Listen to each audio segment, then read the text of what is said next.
Monsieur Adil Douili, donc la parole à Monsieur Adil Douili. Arbitraire.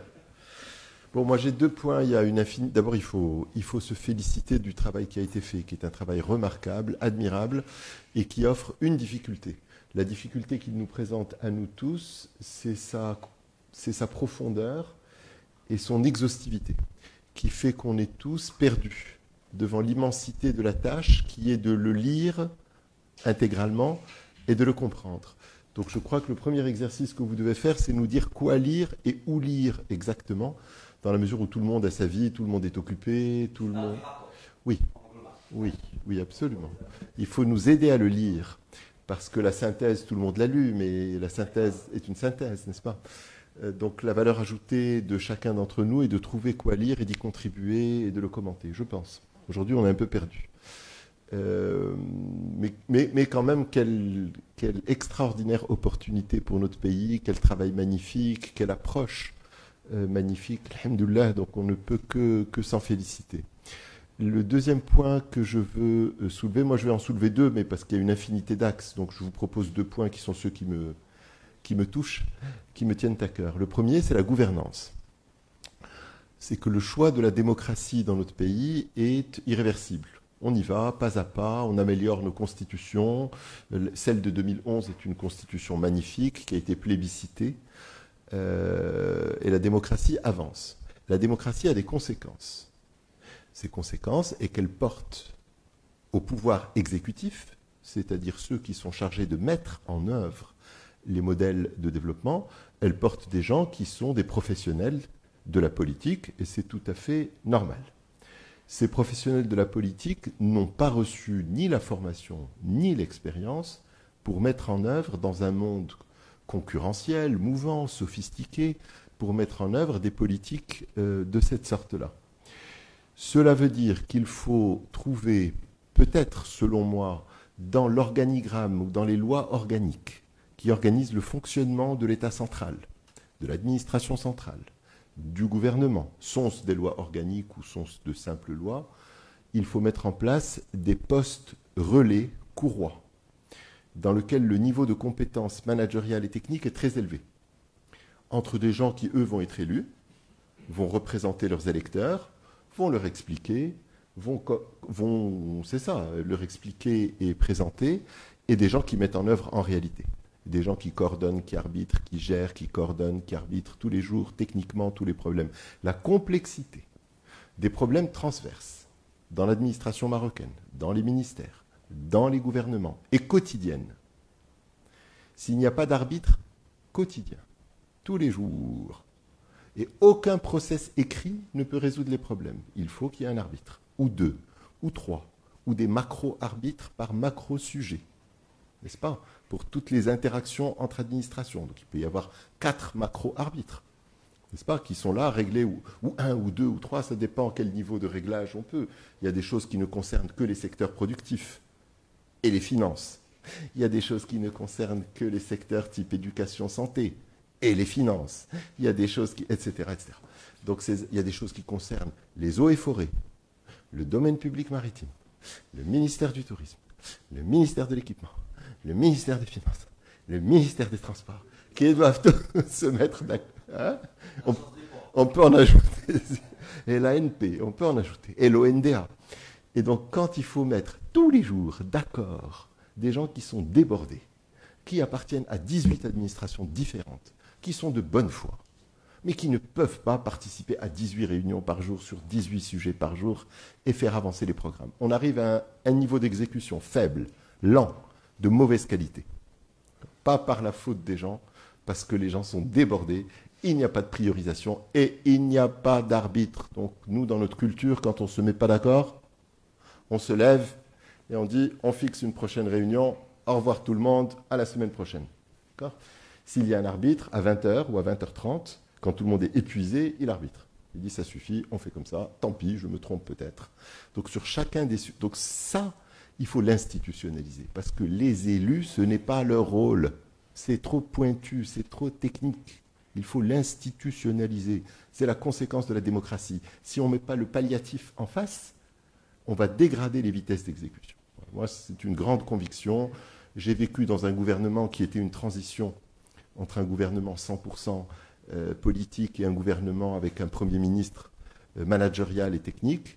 Donc j'ai vu la capacité d'arbitrer tous les jours à 20h et à 21h, et j'ai vu ce qui s'en est suivi. Il y a une vraie différence. Mais le choix de la démocratie est irréversible. Le chef de gouvernement est un chef de gouvernement. Il est issu du parti qui a gagné les élections. Ce n'est pas ce que je remets en cause. Le deuxième sujet qui m'intéresse, c'est le renouvellement des entrepreneurs. Le renouvellement de la génération d'entrepreneurs. Moi, ça, c'est un sujet fondamental. Parce que l'entreprise privée, c'est le joueur de foot. L'État, c'est l'entraîneur ou chef d'orchestre qui entraîne des joueurs. Les joueurs rentrent sur le terrain pour jouer le match. L'État, il ne joue pas le match. Il est sur le banc de touche. Il prévoit la stratégie, il les encadre, il les encourage, il les incite et tout, mais il ne joue pas.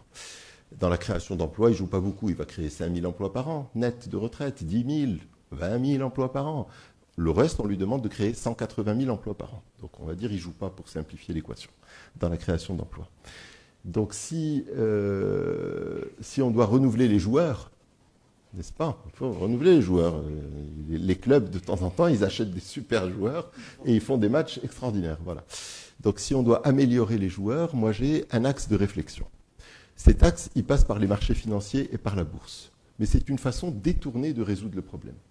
Moi, je dis, ça fait 30 ans, quand j'ai commencé ma carrière au Maroc, ça fait 30 ans qu'il y a 75 sociétés cotées à la bourse de Casablanca. Ce ne sont pas les mêmes. Il y en a 10 qui sont sortis et 10 qui sont rentrés. Ou là, 15 qui sont... Mais le chiffre, c'est toujours 75. D'accord? Or, les gens ne comprennent pas ce que ça veut dire qu'une société soit cotée en bourse. Une société cotée en bourse, c'est une société qui bascule définitivement, dans le clan de la pérennité institutionnelle. C'est fini. Elle ne mourra pas avec son fondateur. Elle ne mourra pas avec l'héritage. Elle se comportera de façon civique. Elle payera un minimum d'impôts.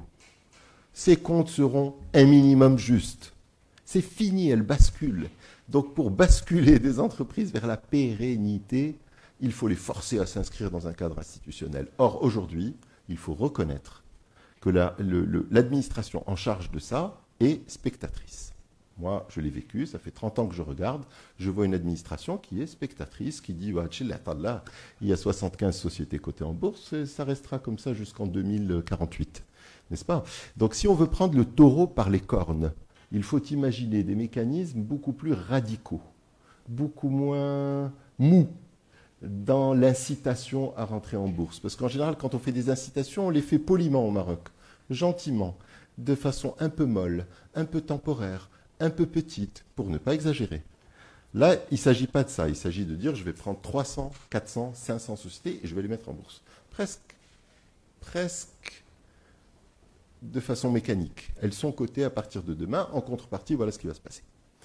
À ce moment-là, vous les faites basculer doucement. Évidemment, il faut alléger les choses, alléger les procédures, simplifier, leur faire un petit cadre tout light, tout léger. Il faut changer complètement de mindset et de paradigme.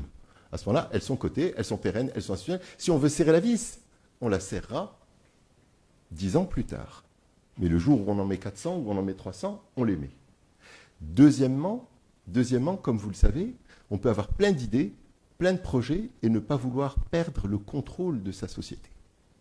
Ne pas vouloir perdre le contrôle. Donc une famille qui identifie un projet à 500 millions de dirhams. Elle peut prendre 200 millions d'endettement, mais il faut qu'elle sorte de sa poche 200 millions ou 100 millions de fonds propres pour rester à 50% du capital. Le reste, elle va le prendre à la bourse. Mais il faut bien qu'elle reste à 50%, sinon elle perd le contrôle que le père a donné aux enfants, que le grand-père a donné au père et tout. Or, il existe une forme juridique que je pratique systématiquement, qui est une forme juridique qui sépare le pourcentage du capital de la gestion quotidienne. Sépare. Cette forme juridique est utilisée par Michelin, elle est utilisée par Hermès, elle est utilisée par moi à la bourse de Casablanca, n'est-ce pas? Donc cette forme qui est la société en commandite par action, c'est une société anonyme avec l'un des actionnaires qui gère dans les statuts. Écrit Si Ahmed Chami est le gérant statutaire. Voilà, au revoir. Qu'il ait 10% du capital, ou 30, ou 40, ou 90, peu importe. Donc, ayant balisé le chemin, ayant introduit des sociétés de cette forme juridique à la bourse de Casablanca, rien n'interdit de faire basculer le maximum de sociétés anonymes familiales, et c'est l'essentiel du tissu. On ne parle pas des grandes sociétés étatiques, on ne parle pas des méga sociétés institutionnelles, de les basculer en commandite et de les mettre en bourse. De ce fait, chaque projet identifié pourra être financé par la bourse. Si la famille veut suivre, elle suit. Si elle ne suit pas, elle va tomber de 70 à 40%, puis à 30%, puis à 20%. Et comme la famille Michelin possédera 1,5% du capital de Michelin, leader mondial du pneumatique, tout en étant le gérant de Michelin. La famille Michelin continue à gérer Michelin. Donc, chaque fois que les générations rajeunissent, avec le rajeunissement des générations, je crois que c'est quelque chose qu'il faut pousser. C'est simple, c'est clair, c'est net, ça ne pose aucun problème. On sait faire des statuts qui sont compatibles avec la bourse, donc on peut élever le capital et ne pas avoir peur de perdre le contrôle. Voilà les deux axes de renouvellement, croissance, société familiale qui me tiennent à cœur. Merci. Et merci, monsieur Douili. Je suis d'accord avec tout ce qui s'est dit sur les marchés des capitaux. Je pense qu'on se complète les uns les autres. Je voudrais juste clarifier une chose. Ce qui est important pour pérenniser le tissu des entreprises, c'est de forcer les entreprises à être cotées. Nous n'avons pas de problème d'épargne. L'épargne est disponible chez les compagnies d'assurance, chez les caisses de retraite, chez les OPCVM. On n'a même pas besoin que les petits porteurs aillent acheter des actions en bourse. Il n'y a pas besoin. Il y a suffisamment d'épargne institutionnelle pour financer les projets, les augmentations de capital. Mais il n'y a pas d'entreprise cotée en bourse. Il n'y a pas de projet d'investissement. Il n'y a pas d'augmentation de capital. Il n'y a pas d'appel au marché des capitaux pour se financer. Donc il y a deux niveaux de sophistication. Il y a niveau 1, l'âge de pierre. L'âge de pierre, c'est introduire les sociétés en bourse. Une fois qu'il y a des sociétés cotées en bourse, aujourd'hui, il n'y en a pas. Il y en a 75 depuis 100 ans, elles ne font pas d'augmentation de capital. Donc d'abord, on met 300 sociétés en bourse qui ont des envies, qui ont des besoins, qui ont des projets, qui investissent. Et après, on améliore l'acheminement de l'épargne, mais ce n'est pas le problème d'aujourd'hui. C'est un problème d'après-demain. Est-ce qu'on a assez d'étrangers, pas assez d'étrangers, assez de petits porteurs, pas assez de petits porteurs, assez d'assureurs, pas assez d'assureurs. Demain.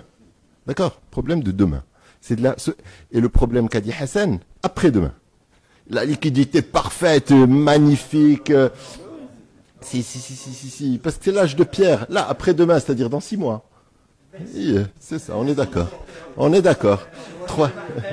Ça dépend qui donne l'impulsion. Tu vois, si on donne une vraie impulsion. C'est la vitesse. La vitesse d'exécution est un vrai débat quand on dit aujourd'hui, demain, après-demain. Ça veut dire si on doit classer dans l'ordre d'exécution. Voilà l'ordre d'exécution selon moi. Merci Adil.